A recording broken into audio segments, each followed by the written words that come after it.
जय माता दी मित्रों माँ काल का एस्ट्रोलॉजी चैनल में आप सभी का हार्दिक स्वागत है। अगर आपने चैनल को सब्सक्राइब नहीं किया है तो चैनल को सब्सक्राइब करें और बेल आइकन को प्रेस करें ताकि आप हमारे लेटेस्ट वीडियो को देख सकें। मित्रों, आज हम इस वीडियो में चर्चा करने वाले हैं monthly prediction for Leo ascendant September 2023। सिंह लगन के जातकों के लिए सितंबर माह का मासिक फल आइए आरंभ करते हैं। मित्रों, अगर आपकी लगन कुंडली के अंतर्गत यहाँ पर लगन में 5 नंबर लिखा हुआ है, इसका मतलब आपका सिंह लगन है जो कि अग्नि तत्व लगन है और स्थिर लगन है, फिक्स लगन है। इसका मतलब इस लगन के जातक अथवा जातिकाएं फिक्स नेचर वाले होते हैं, जो सोच लिया एक बार वही करना है, अब किसी की नहीं सुनना है। इस तरीके का प्रभाव इन पर ज़्यादा पाया जाता है। खासकर ऐसे व्यक्ति के परिवार के अंतर्गत उनको थोड़ा परेशानियों का सामना करना पड़ जाता है, क्योंकि आपसी संबंधों में परेशानियाँ इस कारणवश बन जाती हैं क्योंकि ये फिक्स हो जाते हैं। वो सामने वाला समझा रहा है लेकिन ये समझ नहीं पा रहे हैं, चाहे वो अच्छे के लिए समझा रहा हो लेकिन नहीं समझ पाते। इस तरीके की स्थिति में ज़्यादा रहता है। थोड़ा सूर्य से प्रभावित होने के कारण लीडरशिप क्वालिटी, काफ़ी नेतृत्व करने की जो क्षमता होती है वो काफ़ी अच्छी रहती है। स्वतंत्र विचारधारा होती है, परंतु स्वाभिमान अहंकार का भाव इनमें सदा बना रहता है। अग्नि तत्व लगन है तो ऊर्जा, उत्साह, विशेष तौर पे जिम्मेदारी लेने का भाव भी सदैव बना रहता है। ये एक प्रभाव इन पर देखने को हमेशा देखने को मिलता है।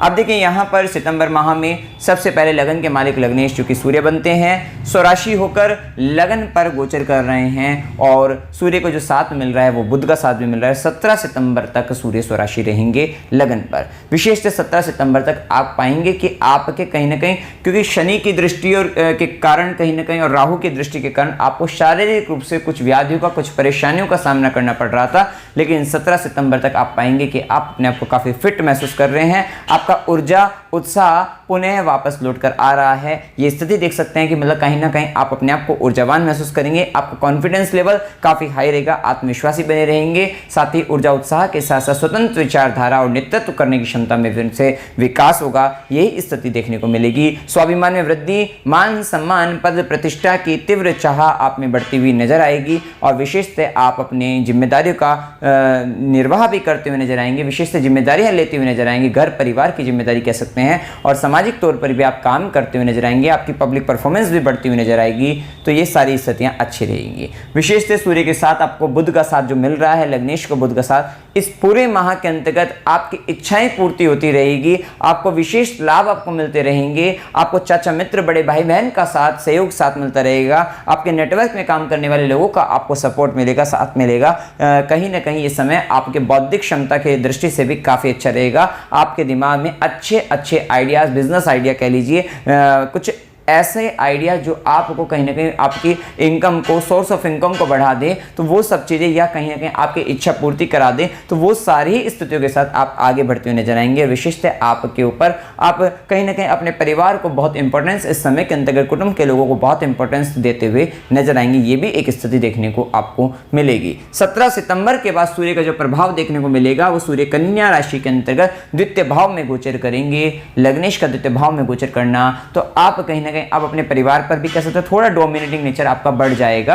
अपने परिवार को लेकर वहां पर कहीं ना कहीं आप थोड़ा सा डोमिनेट कर सकते हैं, लेकिन कहीं ना कहीं परिवार का जो स्वाभिमान रहेगा वो जागृत रहेगा, जिसके कारण आप इसी रूप से स्वाभिमान या ईगो के कारण थोड़ा ईगो क्लैशेस हो जाएंगे। ये भी स्थिति देखने को मिलेगी। लेकिन वाणी काफ़ी प्रभावशाली कह सकते हैं, लेकिन थोड़ा सा अग्नि प्रभाव ज़्यादा हो जाएगा, सूर्य और मंगल का प्रभाव। तो ध्यान रखना है कि कड़वा बोलने से, गंदा बोलने से बचना है। लेकिन हाँ, आपकी वाणी इतनी प्रभावशाली हो जाएगी, उसमें ऊर्जा, उत्साह इतना दिख रहेगा, आप लंबे समय तक बोल सकते हैं। मतलब कंटिन्यूस आपको कोई स्पीच देनी हो, नेतृत्व करना हो, कहीं पर आपको किसी सभा को संबोधित करना हो, तो विशेष तौर पे इस समय आपकी वाणी आपका साथ देगी और काफी अच्छा आप बोलते हुए नजर आएंगे। सामने वाले व्यक्ति काफी प्रभावित आपसे हो जाएंगे, क्योंकि आप कहीं ना कहीं आपका बोलते वक्त कॉन्फिडेंस लेवल काफी हाई रहेगा। इस तरीके का प्रभाव आपको ज्यादा देखने को मिलेगा। और कहीं ना कहीं आप 17 सितंबर के अपने संचित धन का को देख, मतलब कहीं ना कहीं उससे रिलेटेड आप कुछ पॉलिसी बनाते हुए नजर आएंगे। उससे रिलेटेड थोड़ा काम आपका मतलब ध्यान आपका ज़्यादा जाएगा। ये भी एक स्थिति देखने को आपको मिलेगी।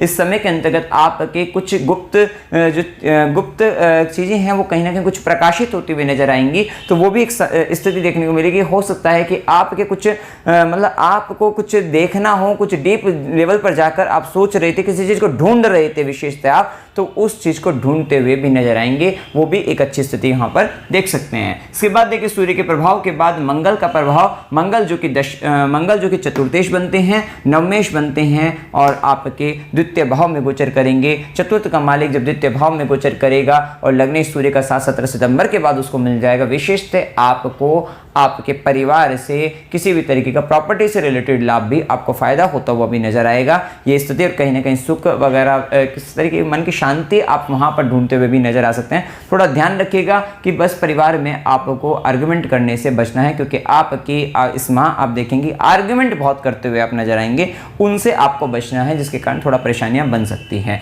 वहीं नवम भाव का स्वामी नवमेश भाग्येश बनकर वो भी आपके परिवार के द्वितीय भाव में गया है, तो विशेष से परिवार से लाभ साथ तो मिल रहा है, लेकिन थोड़ा सा आपको अगर खुद का अपनी अप्रोच बढ़ानी है, अपने आप से कुछ करना है, तो थोड़ा वहां से आपको भाग्य जो मिलेगा वो कहीं ना कहीं वहां से दूर जाकर ही मिलेगा। इस बात का भी आपको ध्यान रखना है। अगर अपनी वैल्यू बढ़ानी है तो वहां से थोड़ा सा अपने आप को सेल्फ से कुछ करना पड़ेगा, तो ये भी एक स्थिति देखने को मिलेगी। वहीं मंगल की चौथी दृष्टि आपके पंचम भाव पर, विशेष पंचमेश गुरु पीड़ित अवस्था के अंतर्गत है। गुरु राहु केतु के प्रभाव में शनि से दृष्ट, मंगल की भी 8वीं दृष्टि पड़ रही है, तो कहीं ना कहीं यहाँ पर प्रभाव बहुत ज्यादा है। तो पंचम भाव के स्वामी बनकर जा रहे हैं और पंचम भाव पर मंगल की चौथी दृष्टि, इसका मतलब आपको ध्यान रखना है अपनी संतान का, शिक्षा से संबंधित अगर आप एजुकेशन ले रहे हैं, ग्रेजुएशन कर रहे हैं, वहाँ पर प्रेम संबंधों के अंतर्गत या अकस्मात किसी तरीके शेयर मार्केट वगैरह में अगर आप इंटरेस्टेड, वहाँ पर बहुत फोकस करना पड़ेगा, क्योंकि वहाँ या रिलेशनशिप को बनाए रखने के लिए विशेष प्रयास करना पड़ेगा, क्योंकि वे पीड़ित अवस्था में आ सकते हैं। हो सकता है संतान के कारण आपको परेशानी का सामना करना पड़े, या संतान हो सकता है बच्चे की तबीयत खराब हो जाए या बच्चा कुछ गलत संगत में पड़ जाए, तो ये एक स्थिति कह सकते हैं। ऐसी तरीके से लव रिलेशनशिप में भी आप देख सकते हैं, तो थोड़ा सा सावधान लेकर चलना है। वहीं मंगल की सीधी दृष्टि अष्टम भाव पर भी रहेगी, अष्टमेश भी पीड़ित अवस्था में, थोड़ा ध्यान रखिएगा किसी तरीके का आपको चोट वगैरह लग जाए, रक्त वगैरह ना निकल जाए, इस तरीके की चीजों से थोड़ा सावधान रहना है, तो ध्यान से चलिएगा। वहीं मंगल की 8वीं दृष्टि नवम भाव पर मंगल की 8वीं दृष्टि आपके पिता गुरु के साथ वाद विवाद होने की स्थिति बनती है, उनको कष्ट होने का भी स्थिति बनती है कि हो सकता है पिता को गुरु को किसी तरीके का कष्ट हो, ये सारी समस्या। और साथ साथ आपको एक बात का ध्यान रखना है अपने मेंटर्स का, या फिर अगर आप हायर स्टडी में जा रहे हैं और वहां पर आप किसी के अंडर में रहकर आप पढ़ रहे हैं, तो ध्यान रखिएगा उनसे आपके वाद विवाद होने की संभावना काफी प्रबल है, तो इस बात पर भी आपको ध्यान रखना है। आप देखिए इसके बाद बुध का प्रभाव देखते हैं, तो बुध यहाँ पर धनेश भी हैं और आपके इच्छा पूर्ति भाव के स्वामी एकादशेश भी बनते हैं और वो लगन पर गोचर कर रहे हैं। ये बात तो तय है कि इस समय आप अपने प्रॉफिट को ज्यादा ध्यान देते हुए नजर आएंगे, आपको सिर्फ प्रॉफिट दिखेगा, प्रॉफिट प्रॉफिट प्रॉफिट। जहां पर भी आप जा रहे हैं हो सकता है स्वार्थी भी हो जाएं थोड़े, तो ये भी स्थिति देखने को मिलेगी। अपने लाभ और अपनी इच्छा पूर्ति के लिए आप कर्म करते हुए नजर आएंगे। आप हर तरीके से अपने आप को जिस तरीके से आपको जस्टिफाई करना पड़े तो वो भी आप करेंगे, लेकिन आप अपने स्वार्थ को ज्यादा स्वार्थी थोड़े होते हुए नजर आ सकते हैं। तो ये प्रभाव बौद्धिक क्षमता का तो विकास होगा, इंटेलिजेंस लेवल आपका काफी अधिक हो जाएगा, लर्निंग कैपेसिटी आपकी बढ़ेगी, तो ये सारी अच्छी स्थिति भी देखने को आपको मिलेगी और साथ साथ आपके लाभ और इच्छा पूर्ति भी होती हुई नजर आएगी। ये भी एक अच्छी स्थिति आपको कहीं ना कहीं आपको सपोर्ट साथ भी आपको मिलेगा, जैसा कि मैंने पहले बता ही चुके हैं। तो सारी स्थिति के साथ आप आगे बढ़ेंगे, विशेषतः अच्छा धन कमाने का समय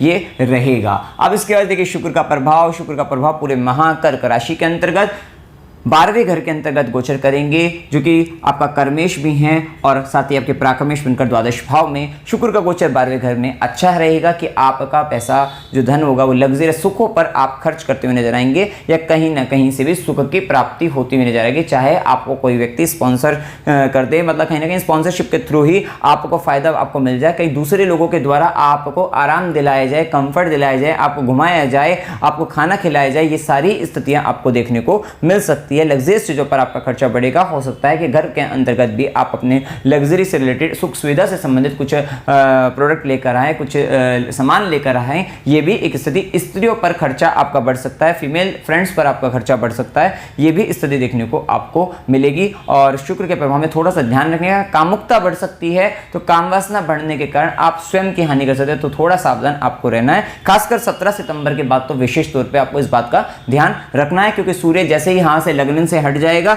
शनि की दृष्टि है, राहु की दृष्टि है, वैसे गुरु की दृष्टि है, आप सलाह मान सके, लेकिन गुरु वहां पर पीड़ित अवस्था में, तो थोड़ा ध्यान रखना है, क्योंकि शुक्र 12वें घर के अंतर्गत स्वयं की व्यक्ति हानि भी करते हुए नजर आ सकता है। तो इस बात का आपको थोड़ा ध्यान रखना है। लगन पर पाप ग्रहों का प्रभाव, आपको ध्यान रखना है कि गलत संगत से और गलत तरीके के खान पान से बचना है, क्योंकि यहाँ पर शनि की जो दृष्टि आपके लगन पर भी है वो राहु की भी दृष्टि पड़ रही है। आप हो सकता है सिगरेट, शराब वगैरह इत्यादि का सेवन, नशीले पदार्थों का सेवन में लग जाएं, तो थोड़ा ध्यान रखना है कि अपने खान पान पर भी ध्यान रखना है, क्योंकि अगर आप इस तरीके की एक्टिविटी में पहले से इन्वॉल्व हैं तो ये एक्टिविटी आपकी बढ़ सकती है। तो इस बात का आपको ध्यान रखना है। वहीं देखिए शनि का प्रभाव सप्तम भाव में विशेषतः है आपके लिए समय, जो व्यक्ति अविवाहित है और हो सकता है कि कुछ व्यक्तियों की एज बहुत ज़्यादा हो जाती है, तो उनके लिए समय है। अब ये समय शनिदेव का जो आया है उन्हीं का विवाह कराने के लिए एक तरीके से कह सकते हैं। तो अविवाहित व्यक्तियों का विवाहित होने की प्रबल संभावना हो सकती है। जो व्यक्ति व्यापार करना चाहते हैं उनके लिए व्यापार का समय है, और जो पार्टनरशिप रिलेशनशिप में आना चाहते हैं उनके लिए समय, लॉन्ग टर्म के लिए शनिदेव यहाँ पर प्रभाव देते हुए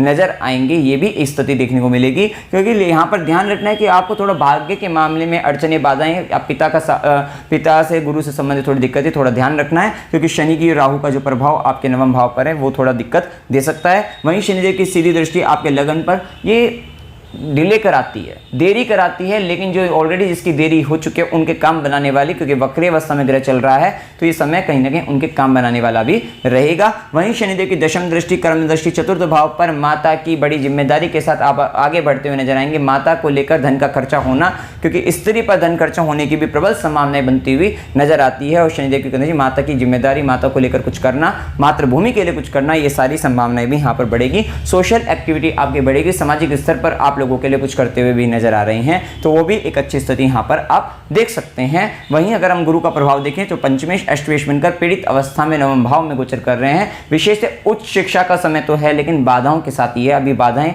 पीछा नहीं छोड़ रही है, ये स्थिति कह सकते हैं। वहीं गुरु की दृष्टि आपके लगन पर, आपको कहीं ना कहीं से सलाह मिलती रहेगी, ज्ञान आपको मिलता रहेगा, लेकिन हाँ उस सलाह को मानने पर भी आपके जीवन में आपको बड़ी ही दिक्कतें आएंगी कि मानूं या ना मानूं, ये काम करूं या ना करूं। अच्छा काम भी अगर कोई बता रहा है तो वहां पर भी आपके माइंड में कंफ्यूजन क्रिएट रहेगा या इल्यूजन, भ्रम की स्थिति उत्पन्न होगी, जिसके कारण वो पीड़ित गुरु की स्थिति यहाँ पर देखने को आपको मिल सकती है। इस समय में एक बात का ध्यान रखिएगा, किसी भी प्रकार की अगर आपको हेल्थ रिलेटेड दिक्कतें आती हैं तो आप अपने आप से डॉक्टर बनने का प्रयास ना करिएगा। आप किसी तरीके से आप डॉक्टर की सलाह लीजिएगा, तभी आप, मतलब मेडिसिन अपने आप से नहीं लेनी है, तो थोड़ा सावधान आपको रहना है। वहीं गुरु की दृष्टि आपके तृतीय भाव पर है, और शनिदेव का वक्री होकर भी दृष्टि जो आएगी वो तृतीय भाव पर आ जाएगी। तो तृतीय भाव भी एक्टिवेटेड, जो कि कहीं ना कहीं कम्युनिकेशन से रिलेटेड वर्क में, आपको लेखन संबंधित कार्यों में विशेष तौर पे आपको आगे बढ़ाएगा।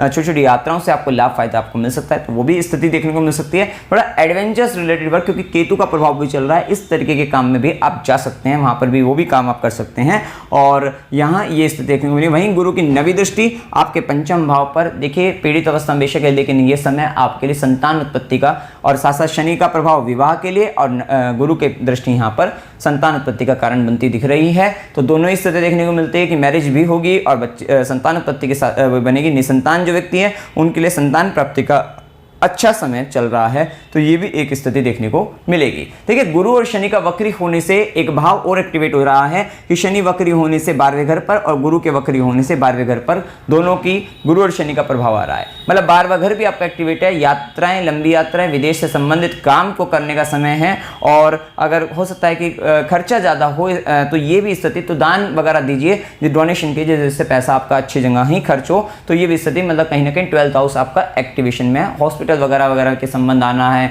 तो ये किसी भी प्रकार से सकता है, चाहे स्वयं को सेल्फ को लेकर आए, चाहे किसी रिश्तेदार के कारण आए, तो ये स्थिति गुरु के आश्रम जाना है, विदेश जाना है, फॉरेन रिलेटेड, फॉरेन ट्रैवल, तो वो सारी स्थितियां यहाँ पर गुरु शनि का वक्री होने से प्रभाव वहां पर बनते हुए दिखाई देते हैं। अब देखिए यहाँ पर राहु का प्रभाव, जैसे कि 9th हाउस में राहु है, केतु आपका 3rd हाउस में गया है, राहु 9th हाउस में, थोड़ा ध्यान रखिएगा। धर्म के जगह पर जाते वक्त आपको गलत बोलने से आपको बचना है, या किसी भी तरीके का किसी व्यक्ति का धार्मिक चीज़ों पर, किसी चीज़ पर विश्वास है, उसके विश्वास को डगमगाना, उसको वहाँ पर भ्रम की स्थिति में उत्पन्न कर लेकर आ जाना, तो वो उन सारी चीज़ों से बचना है आपको। मतलब किसी भी तरीके का अधर्मी तरीके से आपको काम नहीं करना है, तो इस बात का ध्यान रखना है। पॉलिसी बनाइए, उसको पॉलिसी को ढंग से उसका यूज़ करिएगा, वहाँ पर गलत पॉलिसी से चलने से आपको बचना है, इस बात का आपको ध्यान रखना है। अब देखिए यहाँ पर शुभ दिन 5 से 7, 7 से 10, 12 से 15, 15 से 17 ये दिन आपके लिए शुभ दिन है। अशुभ दिनों में 1 से 3, 10 से 12, 22 से 24, 24 से 26, 28 से 30 ये दिन आपके लिए अशुभ दिन है। यात्रा के योग में अकस्मात यात्रा 1 से 3, 24 से 26, 28 से 30 की अचानक से यात्रा सडन हो सकती है और मनोरंजन के लिए यात्रा 26 से 28 की हो सकती है। वहीं धार्मिक यात्रा 3 से 5, 17 से 20 और 22 से 24 की हो सकती है। और अस्पताल, गुरु के आश्रम, खुशी के लिए यात्रा 10 से 12 की हो सकती है। और संघर्ष के साथ यात्रा 17 से 20 की हो सकती है। 17 से 20 की हो सकती है। 17 सितंबर तक का समय ऐसा है कि लग्न है, कामालिक लगन पर सूर्य, आप अपने शरीर से मजबूत होंगे, अपने आप मतलब कहीं ना कहीं शारीरिक दृष्टि से बलवान रहेंगे। उसके बाद थोड़ी स्थिति अलग है क्योंकि शनि और राहु का इम्पैक्ट लगन पर है, तो थोड़ा आपको आपके शरीर में कुछ अवयव की कमी, कुछ दिक्कतें, सेल्फ को लेकर थोड़ा कंफ्यूजन में रहना, तो वो स्थिति रहती है। अमावस्या 14 सितंबर 2023 की है, पूर्णिमा आपकी 29 सितंबर 2023 की, एकादशी जिसमें अजय एकादशी 10 सितंबर 2023 और परिवर्तन एकादशी 25 सितंबर 2023 की है। उपाय क्या करनी चाहिए? हनुमान चालीसा का पाठ आपको करते रहना है। ओम नमः शिवाय इस मंत्र का जाप करिए। विशेषतः गुरु पर ध्यान दीजिए, गुरुदेव के दर्शन करने जाइए, अगर कोई गुरु हैं तो दर्शन करने जाइए, शिवालय जाइए, शिवलिंग पर जलाभिषेक करिए, जल चढ़ाइए, देवालय जाइए, मंदिर जाइए, मतलब बेसिकली देवों के दर्शन करिए, वो भी आप कर सकते हैं। और ओम नमः शिवाय मंत्र का जाप करिएगा, या गुरु मंत्र आपको मिला उस मंत्र का जाप करिएगा। नवारण मंत्र ओम एम ह्रीम क्लीम चामुंडाई विच्चे माता दुर्गा का मंत्र है, उस मंत्र का जाप करिए। शनिवार को गरीबों को भोजन कराइए, डोनेशन करिए, दान दीजिए, आश्रमों में जाकर सेवा करिए और गाय को देसी घी लगाकर आपको रोटी खिलाते रहना है। तो मित्रों, जानकारी अगर आपको अच्छी लगी वीडियो को लाइक कीजिएगा, शेयर कीजिएगा और चैनल को सब्सक्राइब कीजिएगा। जय माता दी।